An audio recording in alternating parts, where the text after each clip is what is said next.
Good day to you, and sorry for the unique venue, but it is 8 p.m. here on a Friday night, the Friday night before Halloween, and I'm going into a much better lit area on the outside of my property where this should suffice to give us sufficient light to continue with this video. And again, I apologize for the unusual prospect here, but that is approximately where I live. And behind me, you'll see a rather large building goes up there to where that enormously bright light is, which I complained about since I'm an astronomer. I didn't complain too loudly since it is up to the management, not me. But I am required to offer my 2 cents. Worldwide consortium of astronomers disapprove of night lights of any kind, except for the necessary safety of humans, of course.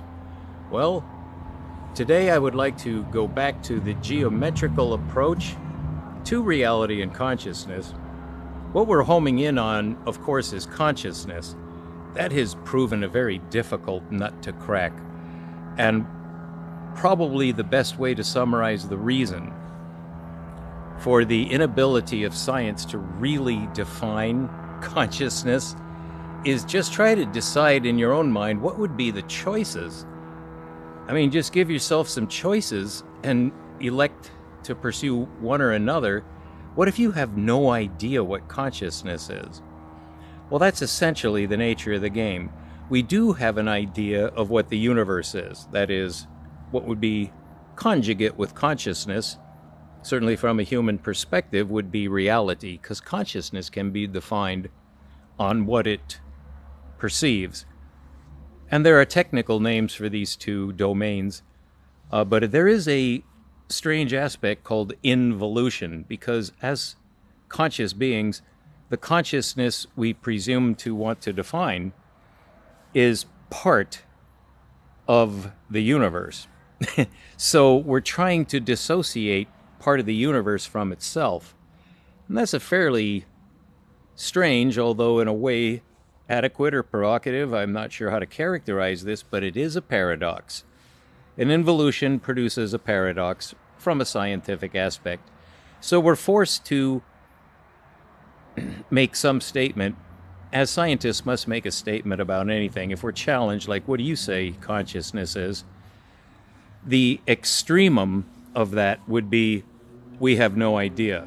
There is nothing we can say about consciousness in science.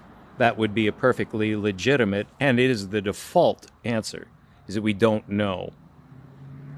Now, if you were to ask that any physical question, such as why does the sun appear to fly around the earth? Well, you can have an approach to that question, and we've solved it. Certainly to a new threshold, the sun actually does not fly around the earth, although it does look like it does. Well, what does consciousness look like to us? I believe Bernardo Kastrup has given one of the best definitions of consciousness from one aspect, and it is a prominent aspect which we could use to at least get some kind of first pass or superficial handle on the phenomenon which we all agree to call consciousness. What is that? Well, it could be called an instrument panel.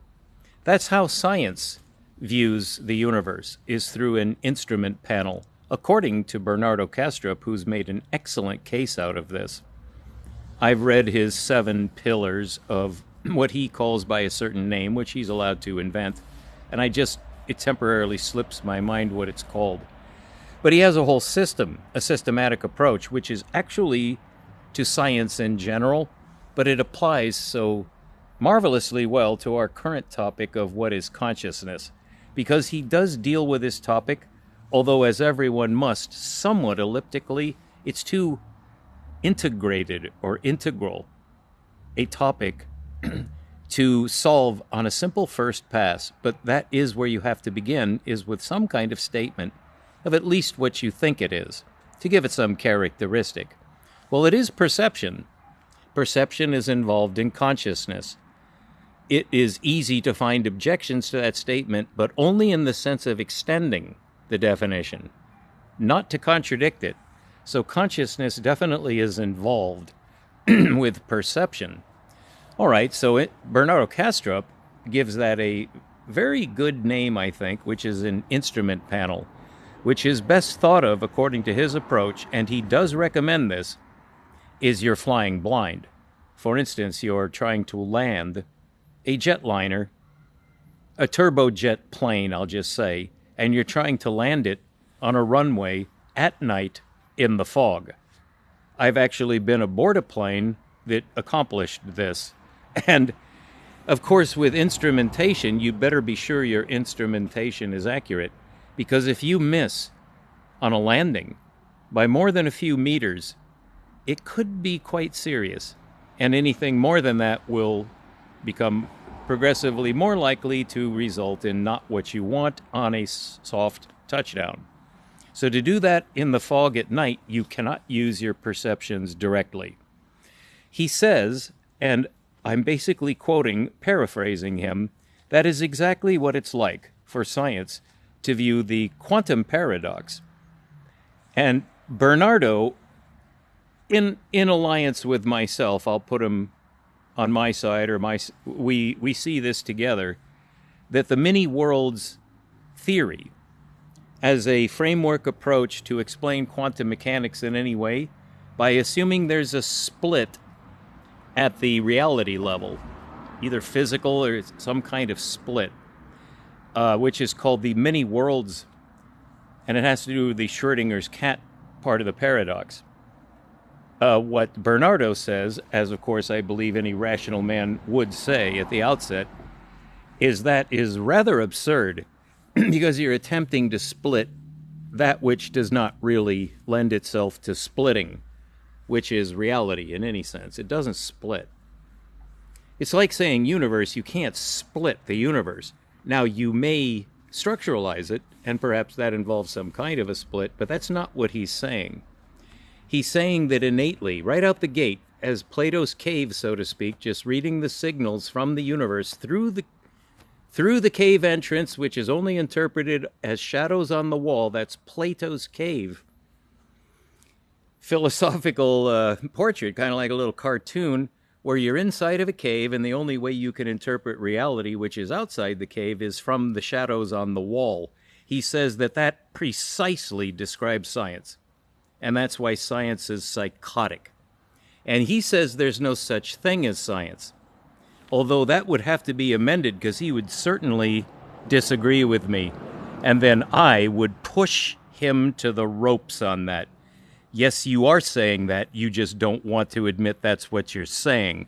So what I'm saying about Bernardo's instrument panel approach, it has the same flaw as the many worlds approach.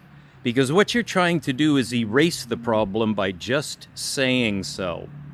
There's no problem. But Bernardo thinks he's on top of the world by saying it's an instrument panel explanation. The reason for the quantum paradox has nothing to do with reality. It has everything to do with man's inability to perceive the universe the way it actually is. And so that consumes about 9 minutes, and I only have about 40% battery strength left during this present time of being forced to use my cell phone to make this video. Well, that's quite temporary, but will be a matter of a couple of weeks before we're back online with longer videos where I intend to get back into the geometry, which I've interrupted in order to give a special broadcast lasting either weeks or months, depending. Because it's been progressive, I've switched subjects to the most important subject of all, which is quite well beyond science. I've brought it back into the scope of science, which is what is religion. What is religion? If you don't answer that first, your science is worthless. And that will be proved if you don't believe me. So now it's a matter of trust. I'm telling you, science is worthless. Okay? Compared with the real question that faces humans, which is a religious question. There are several ways of characterizing the religious question, but I've boiled it down to pure science. And I am the first man in the history of the world to have done that. So chalk that up as another one of my dozens of major insights using spherical geometry. The solution to the problem in religion has very little to do with spherical geometry, although I will be attempting to synthesize that as well, so we can have an absolutely coherent view of the universe, which is the goal of science, which has never been defined. I defined it. I'm the first man ever to have defined what is the goal of science. I will be the man to get this solution. I haven't yet, but I'm so far ahead of the pack, it's just a matter of time and grace before I get the full solution that unifies science and religion. You first have to know what religion is, and I'm the only man that can teach you that. Very few people today remember what true religion is all about, although they do exist, but not in America. There are some, but not enough. I'm one of the last. I'm one of the few. I've got it. I'm on the right track. I'm a guide. Every nation gets guides. You can screw your nation. I will not guide this nation. I will not guide this culture or this society. That's already default true, but I would not want it any other way. You're getting nothing out of me. If you're listening to me right now, you're the elect. You're the chosen few. Tell your friends. But as for this going nationwide or worldwide, not a chance. I'm ready to go. Madison Square Gardens, Albert Hall, Stanford, Yale, I don't care. Zurich, Moscow, or a child's classroom or a radio studio with 3 people in it. I will debate anyone. I will simply give my point of view in an interview with smiles and happiness. If it's a debate, I'm going to choke out anyone who debates with me, and that's going to be known up front.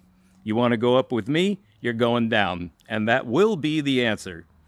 You're going to be finished with your version of science, whatever it is. I'm taking over. Your version of science is based on millions of years. That has been disproved. We'll be right back. That's 12 minutes from Anagalactic, exactly 1 week from the holiest day of the year, Halloween. It is a new moon right now, the holiest of all the days for real, excluding Halloween, maybe. But you can't see the new moon tonight. There's clouds. So I missed it 2 nights in a row. One more shot at the crescent moon tomorrow night. Thank you for tuning in. Remember, you're now on the right team. We'll be back.